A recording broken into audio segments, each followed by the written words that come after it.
How to delete public profile on Snapchat. So if you want to delete public profile on Snapchat, then first you need to open up your Snapchat application.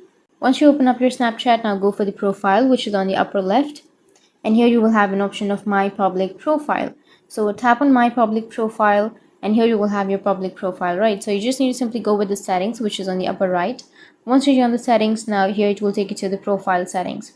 So you need to simply scroll down, and on the bottom of your screen you will have clear public profile. So if you want to delete or clear your public profile on Snapchat, then simply tap on clear public profile. And here it says that everything you've added to your public profile will be deleted, such as your bio, profile photo, profile stories, and stories saved to your profile.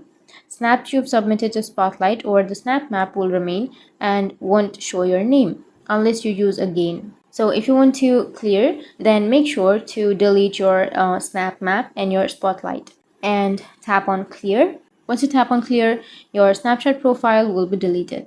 So that's how you can delete your Snapchat profile, and if you have any questions, feel free to comment below. Thanks for watching.